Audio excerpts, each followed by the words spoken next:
अस्सलाम वालेकुम नाज़रीन, आप रूबरू प्रोग्राम देख रहे हैं और मैं हूं आपका मेज़बान शौकत पराचा। पाकिस्तान के अंदर यकीनन बहुत कुछ हो रहा है, लेकिन पाकिस्तान के इर्द गिर्द इतना कुछ हो रहा है स्पेशली आजकल कि वो भी हमें बराह रास्त हमारी ज़िंदगी को मुतासर करता है। मसलन चीन और भारत के दरमियान लद्दाख के मामले में, गलवान वैली में जो कुछ हो रहा है, पाकिस्तान उससे अलग थलग रह ही नहीं सकता। वहाँ अगर कुछ और एस्केलेशन बढ़ती है तो पाकिस्तान ज़रूर इससे मुतासर हो सकता है पॉजिटिवली और अदरवाइज़ ये तो फिर जो कॉन्सिक्वेंसेस हैं वही डिटर्मिन किया करते हैं। अफ़गानिस्तान में 40 साल के बाद अमन की एक उम्मीद पैदा हुई है। अफ़गान हुकूमत के साथ भी पाकिस्तान इन टच है, डॉक्टर अब्दुल्ला के साथ भी इन टच है, वज़ीर आज़म कॉल कर रहे हैं उनको, अफ़गान तालिबान का डेलीगेशन भी यहाँ पाकिस्तान में आ रहा है और ये जो मामला है ये भी पाकिस्तान के लिए बहुत अहम है। फिर चीन ईरान में इन्वेस्ट करना चाह रहा है। मिडल ईस्ट के वाक़यात के बाद तो अजीब सी सूरत हाल पैदा हो गई है, क्योंकि पाकिस्तान एनर्जी यानी तवानाई में ख़ुद कफ़ील नहीं है, पाकिस्तान को इधर उधर डिपेंड करना पड़ता है और पाकिस्तान के अंदर मुतबादल तवानाई के भी इतने रिसोर्सेज नहीं हैं। इसलिए मिडल ईस्ट में अगर कुछ भी होता है, जो भी डेवलपमेंट्स हो रही हैं, वो पाकिस्तान को किस हद तक मुतासर करती हैं। चीन पाकिस्तान का डेवलपमेंट पार्टनर है। पाकिस्तान अब कह रहा है कि हमारा मुस्तकबिल, यानी वज़ीर आज़म इमरान खान कह रहे हैं कि हमारा मुस्तकबिल तो चीन के साथ वाबस्ता है। चीन पाकिस्तान के साथ साथ दीगर इलाकों में भी BRI के तहत डेवलपमेंट कर रहा है। श्रीलंका उसकी एक एग्जांपल है। तो हम आज के इस प्रोग्राम में इन अमूर पर बात करेंगे। हमारे 3 मेहमान होंगे, अलग-अलग उनसे बातें करेंगे, हम उनकी राय जानेंगे। हमारे साथ मौजूद होंगे पाकिस्तान के साबिक सेक्रेटरी खारजा, मुतअद्दिद मुल्कों में पाकिस्तान के सफ़ीर जनाब सलमान बशीर साहब हमारे साथ मौजूद होंगे।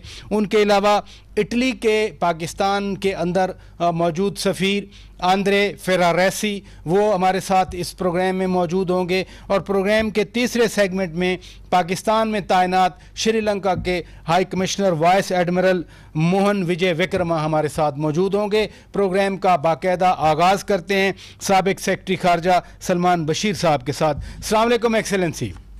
जी वालेकुम सलाम। बहुत शुक्रिया। आप चीन में पाकिस्तान के सफ़ीर तैनात रहे, पाकिस्तान के सेक्रेटरी खारजा रहे, फिर भारत में पाकिस्तान के हाई कमिश्नर रहे, तो इस इशू पर मेरा ख्याल है आप सबसे अहम अथॉरिटी हैं। लद्दाख में जो मामला चल रहा है, चीन और भारत के दरमियान तनाज़ा है, गो के दोनों साइड्स कह रही हैं कि डी-एस्केलेशन होनी चाहिए, डिप्लोमेटिक इंगेजमेंट के ज़रिए मामला हल होना चाहिए, लेकिन मामला हल नहीं हो रहा। क्या दोनों मुल्क किसी फुल फ्लेज्ड जंग की तरफ बढ़ रहे हैं? जी शौकत, मेरे ख्याल में जंग की तरफ तो शायद फुल फ्लेज जंग की तरफ तो नहीं जा रहे, मगर बात यह है कि ये पहल जो है ये हिंदुस्तान ने की है और जब उन्होंने लद्दाख के इलाके को अपने कब्ज़े में कर लिया और कहा कि यूनियन टेरिटरी है, और उसके बाद जब उन्होंने ये कहा कि जी हम ये अक्साई चीन का जो चीन का इलाका है वो भी हमारा है, तो ये चीन ने एक लफ्ज़ इस्तेमाल किया था कि ये सब जो भी कह रहे हैं ये अनएक्सेप्टेबल है। उसके बाद से जो हिंदुस्तान ने जो वहाँ पे उस इलाके में जो कि डिस्प्यूटेड है वहाँ पे इंफ्रास्ट्रक्चर वगैरह बनाने की कोशिश की है, जिसको चीन ने रद्द किया है और उन्होंने बहुत वाज़ेह कर दिया है कि ये जो हिंदुस्तानी इक़दाम है वो हर लिहाज से कॉन्ट्रडिक्ट करते हैं जो उनकी पहले अंडरस्टैंडिंग्स थी। तो मेरा ख्याल है कि हिंदुस्तान जो है वो एक मुश्किल का शिकार है। एक लिहाज से उन्होंने अपना सारे जितने भी है ना, जिसको बास्केट कहते हैं, अपने सारे अड्डे जो है अमेरिकन बास्केट में डाले हैं और वो चीन के साथ खाम खा में ये कर रहे हैं, अपने ताल्लुकात ख़राब कर रहे हैं। एक्सेलेंसी, आपने फरमाया कि जब लद्दाख को यूनियन टेरिटरी बनाया तो मसला बना, डोकलम वाला भी पहले मसला मौजूद था, लेकिन हम वाकई ये समझें कि 5 अगस्त 2019 को नरेंद्र मोदी ने जो इक़दामात लिए, अपनी पार्लियामेंट से जो बिल पास करवाए, उसके बाद ये डायरेक्ट आउटकम है 5 अगस्त 2019 का, जिसका खमियाजा अब चीन के हाथों भारत को भुगतना पड़ रहा है। बिल्कुल सही फरमा रहे हैं जी, ये डायरेक्ट उसका नतीजा है। और चीन जो है एक सीरियस मुल्क है, एक अमन पसंद मुल्क है और वो इस किस्म की जो है हिंदुस्तान की जो एक है हेजेमोनिक टेंडेंसी, इसको कभी कबूल नहीं करेगा, खासकर उसके इलाके में वो दरअंदाजी करने की कोशिश करें। ये फरमाइए, ये तनाज़ा अगर बढ़ता है, हम नेबर हैं और हम सी पैक में चीन के साथ पार्टनर हैं, ये गालवान वैली 8-10 किलोमीटर दूर है इस सी पैक से, तो हमारे ऊपर क्या असर पड़ेगा अगर तनाज़ा बढ़ता है? मसाइल हमारे लिए मज़ीद बढ़ेंगे या चूंकि इंडिया उधर इंगेज हो जाए तो हमारे लिए मसाइल कम होंगे? नहीं, हम तो चाहते हैं जी कि सुलह सफाई से जितने भी मामलात हैं तय किए जाएं। हम खुद भी ये चाह रहे हैं और चाहते रहे हैं माजी में भी, और चीन भी ये चाहता है। मगर मसला हिंदुस्तान का है। हिंदुस्तान की एक जो हुकूमत है बड़ी, उसकी सोच जो है मनफी है। उसने सारे अपने जो साउथ एशिया के ममालिक हैं, जो नेबर हैं, उनके साथ ताल्लुकात ख़राब किए हैं, और अब चीन के साथ वो इस राह पे चल निकले हैं, और उसके पीछे सिर्फ एक ही चीज़ नज़र आती है कि वो अमेरिका की खुशनुदी हासिल करना चाह रहे हैं। ये फरमाइए, चीन के साथ हमारी डेवलपमेंट पार्टनरशिप है, हमारी क़यादत बार बार कह रही है कि हमारा मुस्तकबिल चीन से वाबस्ता है, और यकीनन आप जैसे सीनियर डिप्लोमेट्स की ग्रेट कंट्रीब्यूशन है इस रिलेशन को स्ट्रेंथन करने में। श्रीलंका के साथ भी, दुनिया के दीगर ममालिक के साथ भी चीन की पार्टनरशिप है, BRI के अंडर भी। श्रीलंका में हेमन टूटा पोर्ट उन्होंने डेवलप की, जैसे ग्वादर की पोर्ट डेवलप कर रहे हैं। तो अगर कंपैरिजन किया जाए श्रीलंका के साथ चीन की पार्टनरशिप और पाकिस्तान के साथ चीन की पार्टनरशिप, तो कैसे देखते हैं आप? देखिए, ये बात ये है, जैसे कि वज़ीर आज़म ने भी कहा है और आपने दोहराया है, और हम सब ये समझते हैं पाकिस्तान में कि चीन हमारा वाहिद काबिल एतमाद दोस्त है।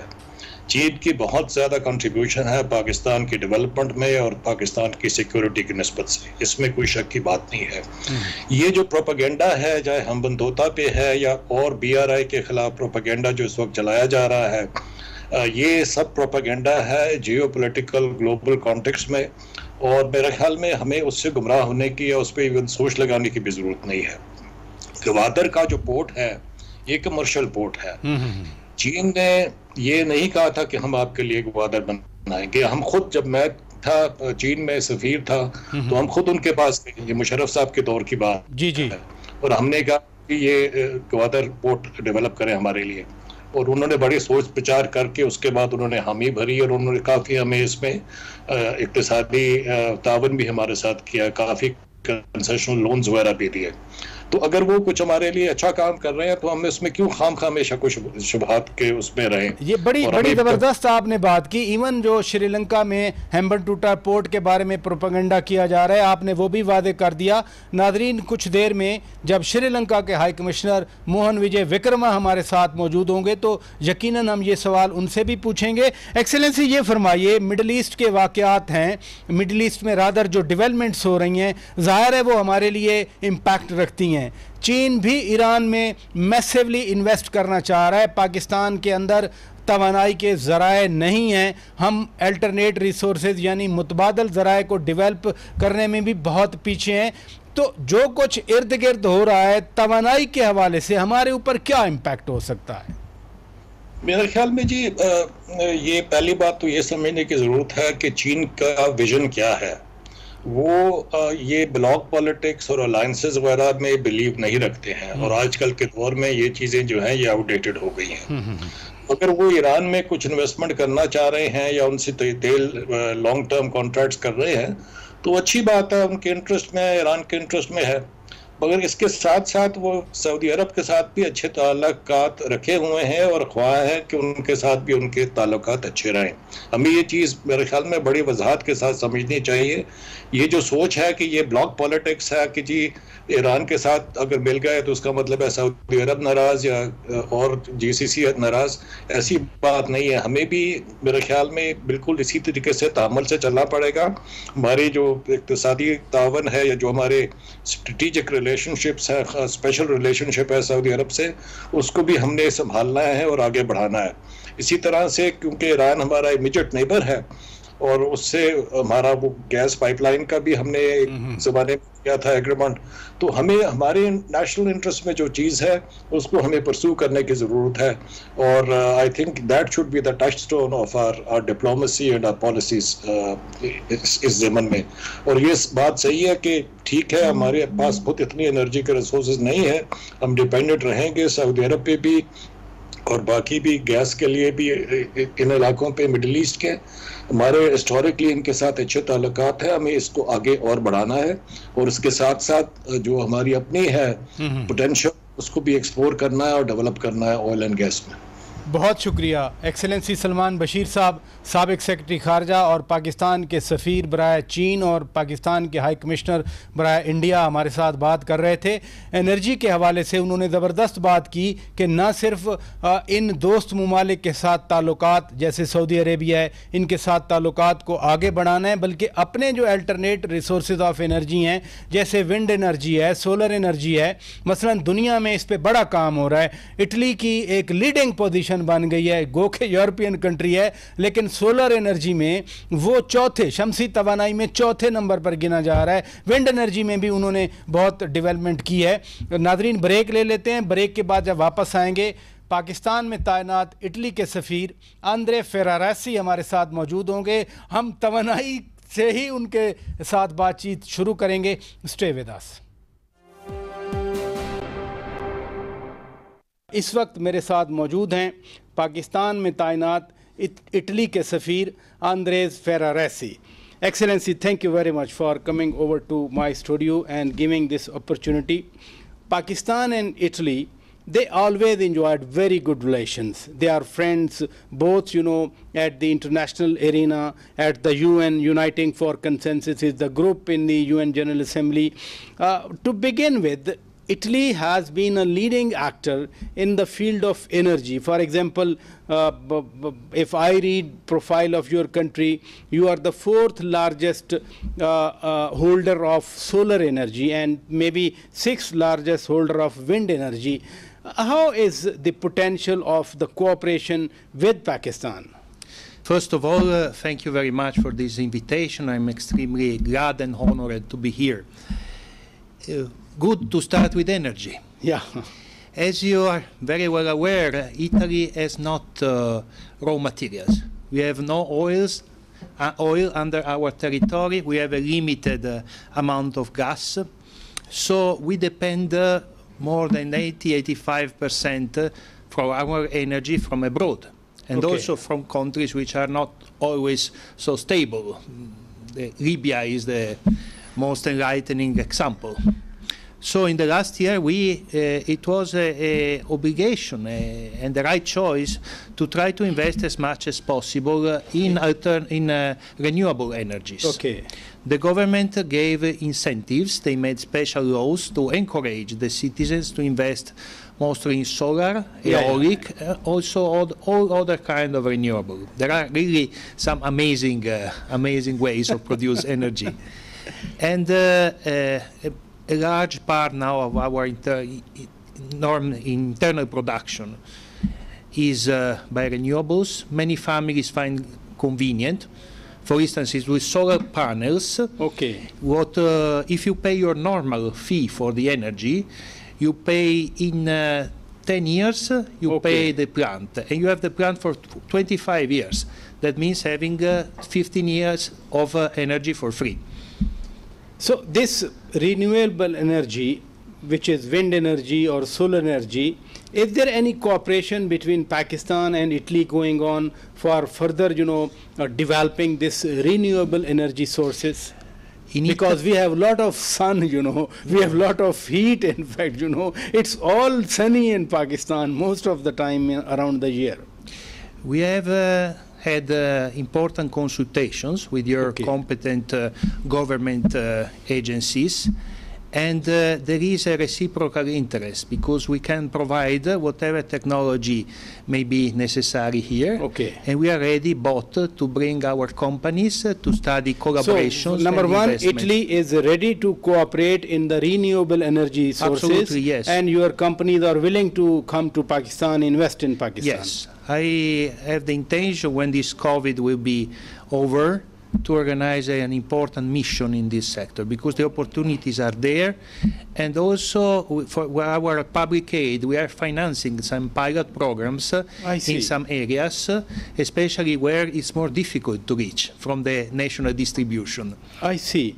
I also know Italian government has a cooperation in the area of olive oil, olive plant, you know, somewhere in Jhelum and Chakwal districts. And I heard it has been a very successful project over there.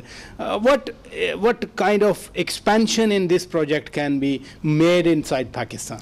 Well, the demand in Pakistan is huge. Pakistanis love olive oil, they like it, and they appreciate more and more Italian cuisine. Yeah. So to have a local production is something which may be really enriching. I think we have 6,000 different kind of olives, so we have to find the most suitable for your land. But I'm sure that in the coming years we will have an increase in production as well. So the production can be for the internal consumption and for export in third countries. Italy has also an important role in the regional peace in Afghanistan or other areas. And your predecessor, Ambassador Stefano Pontecorvo, yeah, he is now, you know, NATO civilian representative for Afghanistan. How Italy sees the ongoing, you know, peace process between Afghan Taliban and Afghan government for a durable peace inside Afghanistan?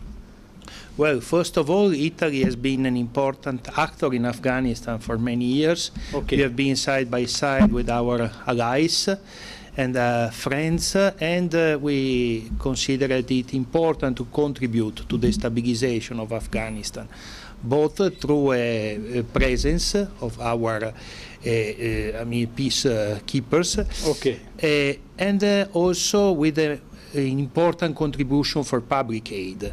As far as this peace process is going, of course, we follow. We know that is mostly in the hands of the Afghan people. Because we cannot replace, but whatever can be done to facilitate, to help, to provide advice, I think Italy will be there, both in a bilateral way and by our representatives there. We are talking about peace and stability in this region, but also there are great development opportunities, opportunities for connectivity, opportunities for investment. For example, CPEC, China-Pakistan Economic Corridor, is flourishing, you know, and it's a kind of fate changer in Pakistan. Plus, China has also announced to invest huge amounts of dollars, you know, more than $400 billion. How do you see these investments massive in this region, China connecting Pakistan to the other parts of the world through CPEC? How Italy perceives these developments? Italy is a country who is living of trade. 30% of our economy is related to exchanges with the rest of the world. I see. So we live of that. We are a country of transformers. We don't have raw materials. We import raw materials, we transform, and we export. So, of course, we need the connections. With China, we are in rapports from more than 1,000 years. I come from the city of Marco Polo, Venice, where the tradition of commerce. So it's nothing new for us. Beautiful city of Venice. Yes. Yes. It's not new for us. We have been trading and investing in China since the Marco Polo age. Marco Polo, yeah. But also especially in the beginning of the extraordinary process that brought China to be one of the leading economies in the world. So we follow closely these developments. We have an interest to see if there are opportunities for our companies and more in general, I think, for Europeans, because we also make groups. Of course, for our more general position, we coordinate with our stricter allies. COVID-19 has been a pandemic, and there were reports whenever, you know, it started, Italy had to face the brunt. Yes. And now, you know, you have, alhamdulillah, overcome in a massive way, but still, you know, this the remnants, some of the remnants of the COVID-19 are there. My question is, this COVID-19 has been now somehow controlled in Italy and life is becoming normal now. What are the prospects? And secondly, many Pakistani expatriates from Italy, they had to rush back to Pakistan because of the COVID, and now many of them, they would like to go back. What are the opportunities for them, whether visas are open or not? Yes. Well, first of all, Italy was in the forefront of the fight to COVID due to the high internationalization that I mentioned, 30% of our economy. Tourism is 13%. I see. 2 million Italians live out of tourism. So it was natural that all the transit of people in our country would bring the contagion among the firsts. Now we had difficult months of lockdown, of attention. The situation is much better, but we are living a high alert. On the other time, we collaborate in all international fora to try to have the vaccine and to exchange best practices. We hope it will come soon, but meantime we proceed with opening, but also with some care, alert, and telling the population to, because it's not yet over. And what about the Pakistanis who had to come back to Pakistan, who were working in Italy? And what is their future now? After Brexit, Italy is the first European country as far as Pakistani presence is concerned. We have now more or less 200,000 people. Most of them are okay with the papers, so we don't have a high number of illegals. Those who have papers have no problem. They can go in and out from Italy because they have a permit to stay, which allows to enter, even without a visa. On the other side, for immigrants, our invitation is really to follow closely the rules, because in the next years we will need new immigration, but we need a legal one. A legal one. We encourage students, we encourage those in Italy to study and to learn our language and to integrate with our people, keeping their identity, their tradition. On the other side, to benefit of our constitution that gives a lot of opportunities to those who respect our law. Excellency Andres Ferraresi, thank you very much for coming over to my studio and talking to us. Nadreen, Pakistan के हवाले से बड़ी positive बात कर रहे थे, और specially जो इटली में पाकिस्तानी रहते हैं कि वो कंट्रीब्यूट कर रहे हैं, they are law abiding citizens, और अपॉर्चुनिटीज़ पाकिस्तान के लिए इटली के आइन के मुताबिक बहुत ओपन है. अगले साल इनको फिर इमिग्रेशन चाहिए होगी. ब्रेक ले लेते हैं नादरीन. वेलकम बैक नाजरीन, आप रूबरू प्रोग्राम देख रहे हैं. हम बात कर रहे हैं पाकिस्तान के इर्द गिर्द और पाकिस्तान से दूर जो ममालिक हैं उनका पाकिस्तान के साथ ताल्लुक़ क्या है, पाकिस्तान में रहते हुए उनके एम्बेसडर्स या हाई कमिश्नर पाकिस्तान के बारे में क्या महसूस करते हैं. इस वक्त हमारे साथ मौजूद हैं पाकिस्तान में इस्लामाबाद में तैनात श्रीलंका के high commissioner vice admiral Mohan Wijewickrama. Excellency, thank you very much. You spare time for us and I am grateful because there is a change in Sri Lanka after the recent elections. Excellency Mahinda Rajapaksa, he has been to president office and he has been very good friend of Pakistan. His brother Excellency Gotabaya Rajapaksa, he is president now. I remember once Mahinda Rajapaksa, the then president of Sri Lanka, he visited Pakistan and he was jointly received by the then President General Pervez Musharraf and the then Prime Minister Shaukat Aziz. It is very rare that two top office holders, they are together at the same time, but that reflected a warmth in the relationship. Now that the two brothers, they are in power, how you feel that there will be growth of the bilateral relation between Pakistan and Sri Lanka? Thank you very much, Mr. Paracha. Thanks for having me at this interview. Yes, I mean, Sri Lanka and Pakistan had been very close friends over the period. I think it dates back to the period when we both the countries received independence. I remember that the first founding father of Sri Lanka at that time, Ceylon, Honorable D.S. Senanayake, visited and met the Honorable founding father, Muhammad Ali Jinnah. I see. And that was the start of our relations. And from there onwards, the relations have been enhanced. We are enjoying the best of political, social relations among our two countries. And yes, President Mahinda Rajapaksa was a very close friend of Pakistan. I think he toured Pakistan once or twice during his period of presidency. And I'm sure during this particular period that our relations with Pakistan will be enhanced. Pakistan also contributed a lot in dismantling the structure of terror in the northern Sri Lanka when LTTE was a threat to Sri Lankan integrity and their territorial, integrity. What can be done now to further the cooperation from Sri Lankan perspective? Pakistan and Sri Lanka, I mean, now Sri Lanka, the terrorism is over. I know Pakistan helped us in many ways to vanquish the scourge of terrorism. But now we are on a different level. We are trying to build our relations people to people. We are trying to develop our economic relations. We are also trying to enhance our cultural relations. So defense relations is always at a high level. So these are the things I think Sri Lankan government and Pakistan government can do during the next few years. You are also from the armed forces, Vice Admiral, what particular areas are there in the defense sector that the two countries are cooperating?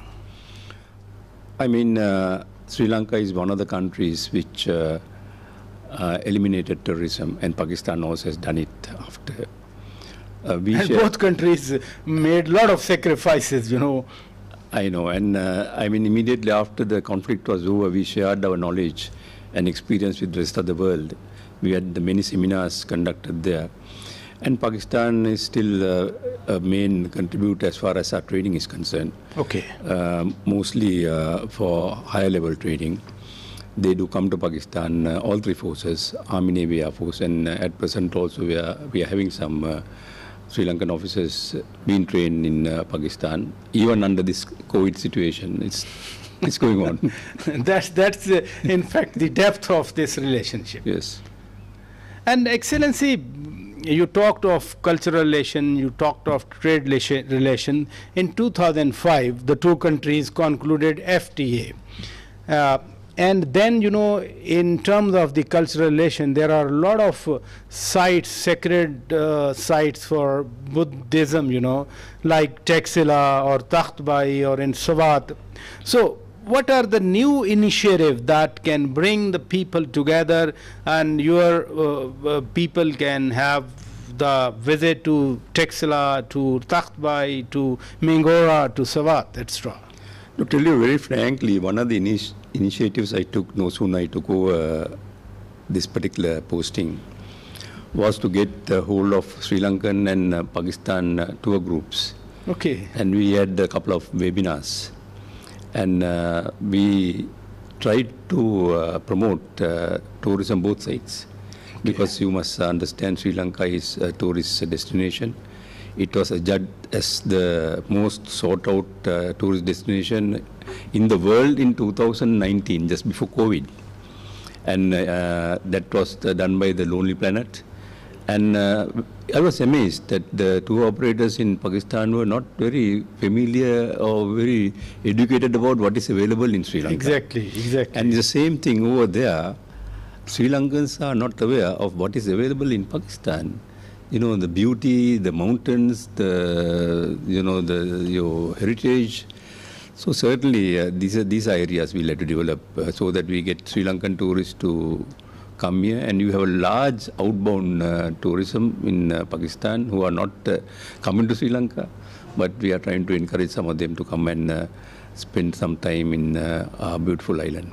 It will be wonderful because a lot of Pakistanis, they go to Far East, for example. They are the tourists and they can go to Sri Lanka. I've been to Sri Lanka and Ikadua, I visited the place, such a marvelous, such a beautiful place. We live in this region, and SAARC is one of the organization that is basically representative of the people of South Asia. But unfortunately, it has not been able to move forward, and there was a summit scheduled in Pakistan but could not be held. And Sri Lanka also at that time, I remember, expressed that the environment is not conducive for in the region for holding a summit in Pakistan. So how Pakistan and Sri Lanka can together do for moving this SAARC process forward and holding the much delayed 19th SAARC summit? Yeah, I think, SAARC came into being because the leaders at that time thought that this is the best vehicle to bring development, economy to our countries. And it moved forward, and we could see that in many areas SAARC addressed for the betterment of all the countries. But of course, it's no secret that due to political reasons that it has stalled.